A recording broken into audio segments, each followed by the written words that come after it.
চারটি কণ্ঠে একটি নাটক তোমাদের সামনে উপস্থাপন করছি। চারটি চরিত্র: ঠাকুমা, বৌমা, ছোট্ট নাতি এবং তার থেকেও ছোট্ট নাতনি। শুরু করা যাক তাহলে। বৌমা, বৌমা, আমার ভুল হয়ে গেছে। আমার আসলে খুব খিদে পেয়ে গিয়েছিল মা। আমি আর পারছিলাম না। তোমাদের পার্টি শেষ হতে হতে কখন হবে অত রাত হয়ে গিয়েছিল বলে আমি ওই রান্নাঘরে গিয়ে খাবারটা খেয়ে নিয়েছি মা। আপনি চুপ করুন, কোনো কথা বলবেন না।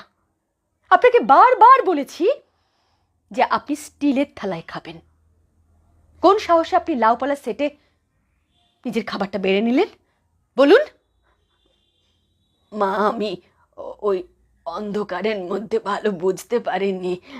আমি জানি তুমি বলেছো যে ওই স্টিলের থালাতে খেতে, কিন্তু আমি ওই প্লেটটা দেখে বুঝতে পারিনি যে ওটা অত দামি প্লেট। আপনার ছেলেকে বারবার বলেছি, বাড়িতে আমার বন্ধু বান্ধব আসে, আমার আমার আমার ভালো লাগে না। আপনি না জানেন কোনো ভদ্রতা, না কোনো টেবিল ম্যানার্স, কিচ্ছু জানেন না আপনি। আগেকার দিনের মানুষ, আর আগেকার দিনের মানুষদের নিয়ে এই যুগে চলা যায় না। বারবার বলেছি আপনাকে বৃদ্ধাশ্রমে পাঠিয়ে দিতে। আপনজন বৃদ্ধাশ্রম। আমি ফোন নাম্বারটা কোথায় কোথায় যেন সেভ করেছিলাম। মা, মা, আমার কাছে ওই নাম্বারটা আছে, তোমাকে দেব? তোর কাছে নাম্বারটা আছে? বল তো বাবা। হুম হুম বল। 97 97 482 482 333 333 12। 12। হুম হুম হুম ব্যাস, সেভ করে নিয়েছি। কিন্তু তোর কাছে কেন এই ফোন নাম্বারটা? বারে, যখন তোমাদের বয়স হয়ে যাবে তখন আমাদেরকেও তো তোমাদেরকে আপনজনেই পাঠাতে হবে, তাই না মা? হোয়াট? তুমি আমাকে আর বাপিকে বৃদ্ধাশ্রমে পাঠাবে? মা, তুমি শুধু শুধু দাদাকে বকছো। আমরা তো তুমিই তো সবসময় বলো যে বড়রা যা করবে, বড়রা যা বলবে সেটাই শুনে চলতে হয়, সেটাই দেখে শিখতে হয়। জানো মা, আমি ওই স্টিলের থালাটা ঠাকুমা যখন বৃদ্ধাশ্রমে চলে যাবে তখন যত্ন করে গুছিয়ে রেখে দেব। স্টিলের থালা যত্ন করে গুছিয়ে রেখে দেবে মানে? মানে যখন তোমার বয়স হয়ে যাবে তখন তোমাকেও আর লাউপালার সেটে আমি খাবার খেতে দেব না, তখন আমি তোমাকে স্টিলের থালাতেই খেতে দেব। রুমকে! বৌমা, বৌমা, তুমি আমাকে যা বলো বলো। ছেলে মেয়ে দুটোকে বকো না মা। আমার ভুল হয়ে গেছে মা। তুমি খোকাকে বলে আমাকে আমাকে আপনজন বৃদ্ধাশ্রমে পাঠিয়ে দাও। আমার জন্য তোমাদের এত অশান্তি, আমার জন্য ছেলে মেয়ে দুটো বকা শোনে। একটা কথা শুধু বৌমা, যদি তুমি অনুমতি দাও বলবো মা।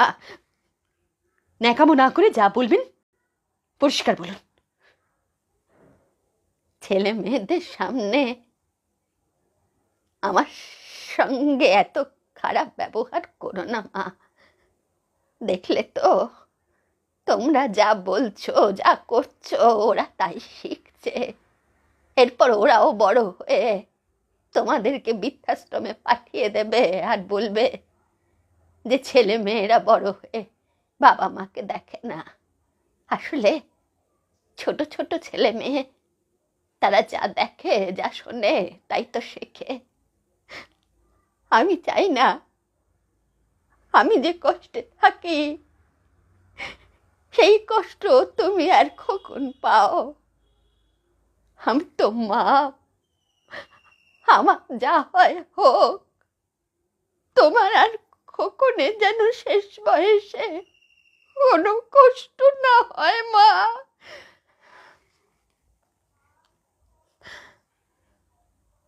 I am sorry.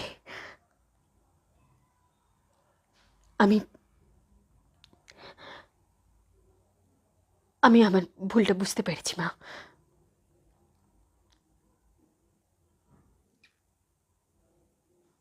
আপনি কোথাও যাবেন না।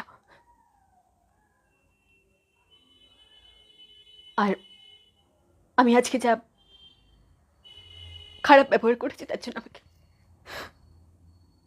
ক্ষমা করে দেবেন।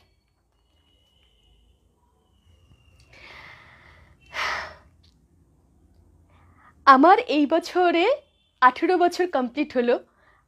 আমি তো একটি ছোটদের স্কুলে পড়াই, আমি সরকারি প্রাথমিক বিদ্যালয়ের শিক্ষিকা।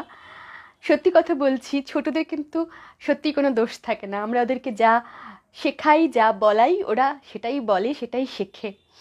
তাই আমি একজন খুব সাধারণ পারফর্মার। আমি সমাজের কাছে আমার সামান্য ক্ষমতা দিয়ে বলবার চেষ্টা করলাম যে আমরা যে আচরণ ছোটদের সামনে রাখবো, ওরা কিন্তু সেটা দেখেই বড় হবে। তাই আসুন, কোনো বাবা মা যেন শেষ বয়সে বৃদ্ধাশ্রমে না থাকে। তারা যেন সত্যি সত্যিই আমাদের আপনজন হয়ে আমাদের মধ্যেই থাকে। সকলে খুব ভালো থাকবেন। নমস্কার।